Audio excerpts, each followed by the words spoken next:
the silent soldier. The morning mist hung low over the quiet streets of Maple Grove, a small town just outside Richmond, Virginia. The air was thick, clinging to the windows of old brick houses like a memory that refused to fade. At a worn bus stop on Elm Street, a man stood alone, his faded canvas bag slung over one shoulder, a baseball cap pulled low over his eyes. His name was James Carter, a black man in his late 50s, his posture steady, his gaze fixed on the horizon.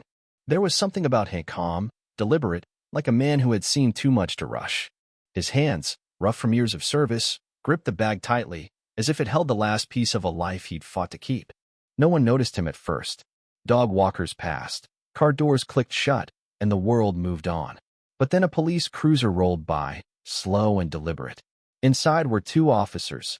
Officer Daniel Reed, a brash young man with a smirk that seemed permanent, and Officer Michael Tate, stiff and new to the badge. Their eyes locked on James, and without a word, they swung the car around, tires crunching on the gravel. The engine growled, a signal of intent. Reed stepped out first, his hand resting casually on his belt, his voice sharp but practiced. "What are you doing here?" he asked, leaning in as if James's bag might hold secrets. "Got any ID?" James didn't flinch. He unzipped his bag slowly, pulling out a worn military ID, its edges frayed, the word veteran barely legible. He handed it over, his voice low and steady. "I'm heading to court." Reed glanced at the card, his smirk fading for a moment before returning, harder. "This doesn't prove anything," he muttered, slipping the ID into his pocket. "You're standing near a school, no schedule, no witnesses." "Take him in," he said to Tate, who hesitated but pulled out the cuffs. The metal clicked around James's wrists, sharp in the morning air. Across the street, a woman with a stroller froze, her eyes darting away. An older man quickened his pace, pretending not to see. James didn't resist. His shoulders stayed square, his gaze locked on Reed, not with anger but with a quiet weight that made the air heavier. The cruiser's door slammed shut, and as they drove off, the town returned to its rhythm, unaware that this moment would unravel everything. At the precinct, James sat in a holding room, his silhouette unmoving behind frosted glass. The officers typed a report: suspicious behavior, abnormal conduct. No details, no evidence, just a vague justification for holding a man whose only crime was standing still. Reed stood by, arms crossed, his jaw tight. A senior officer, Captain Ellis, glanced at the report and frowned. "You sure about this one?" he asked. "No record, no alerts."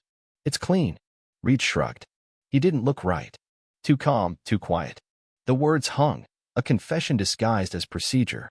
The system churned on. James's ID lay on the desk, its faded print a silent rebuke. A clerk found a note in his bag, folded and yellowed. "Courtroom B. I'll be there." No signature, no date, just a promise that felt heavier than the cuffs. The precinct buzzed with unease. James's silence wasn't defiance, it was something else, something that made seasoned officers pause. He wasn't afraid, and that was what unsettled them most. The next morning, the Central District Courthouse was alive with reporters circling a high-profile fraud case. Barricades lined the steps, and security officers in crisp suits guarded the entrances. James, still in his faded shirt, was escorted through a side door, unnoticed by the press. Inside Courtroom B, Judge Margaret Hale presided, her desk stacked with files for the fraud trial. But as James was let in, she struck her gavel, her voice firm. "The scheduled case is postponed. We have a matter requiring immediate attention." Murmurs rippled through the room. Attorneys exchanged confused glances. Then the rear door opened, and a man in a Navy dress uniform stepped in. General Robert Langley, a four-star general from the Pentagon, moved with a precision that silenced the room. His medals gleamed, but it was his deliberate steps that commanded attention. He stopped near James, raised his hand, and saluted a slow, solemn gesture that froze every pen and whisper.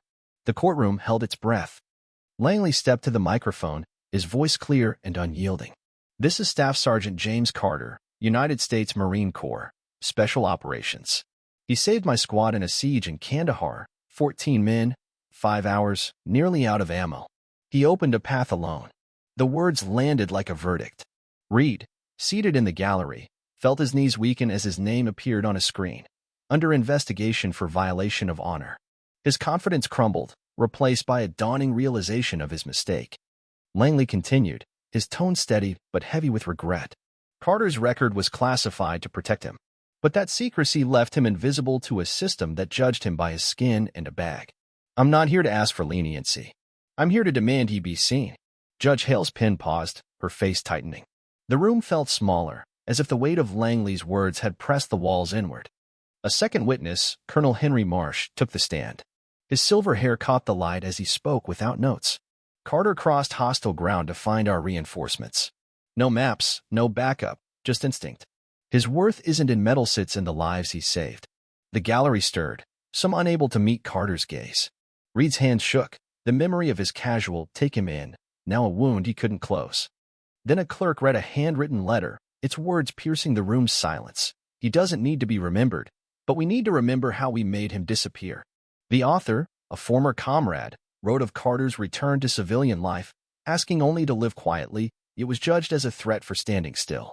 The letter ended with a challenge. If we see people only through files, we erase those who carry scars for us. A woman in the gallery stood, her voice steady but soft. I'm Ellen Price, a postal worker. Months ago, I saw a man like Carter cuffed outside a diner for no reason. I walked away, thinking it wasn't my place. But if he were my brother, would I have stayed silent? Her words cut deeper than any legal argument, forcing the room to confront its complicity. Carter didn't look at her, but a faint shift in his posture acknowledged her courage. Judge Hale spoke, her voice strained. We apologize for the procedural error. This should never happen to a citizen, especially one who served. But Langley interrupted, his tone sharp. This wasn't an error. It was a reflex, and that's what needs judging.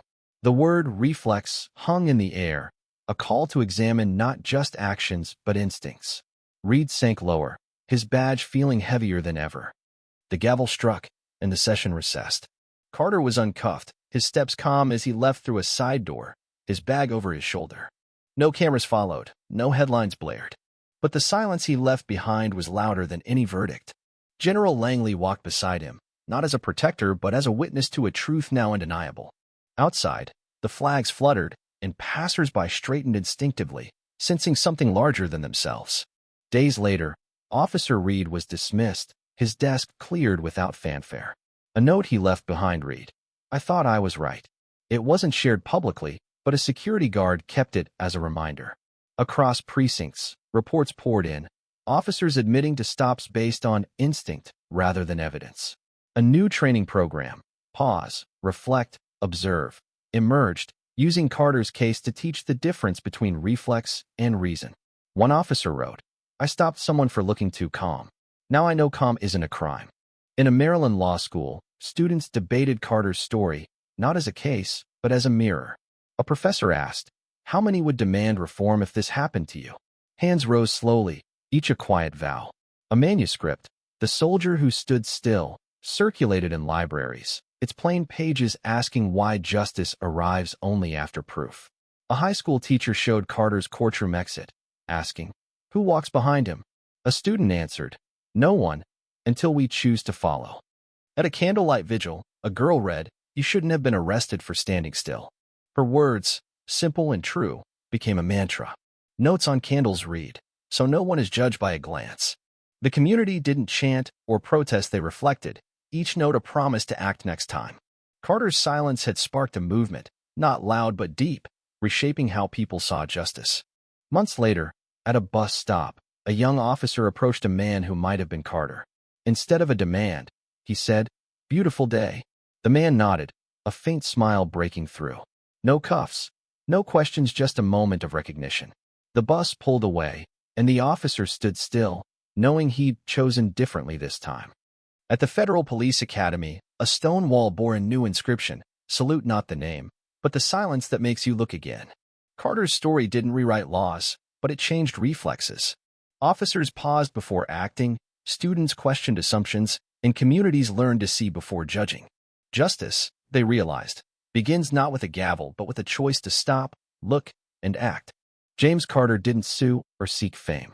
He walked away, his bag over his shoulder, his silence louder than any protest. He'd reclaimed his right to exist, not as a hero, but as a man. And in that act, he forced a system to bow not to him, but to the truth he carried. What do you think? Have you ever witnessed an injustice and stayed silent, or stepped up to make a difference? Share your thoughts in the comments below. Let's talk about how we confront bias and build a fairer world. Your voice matters.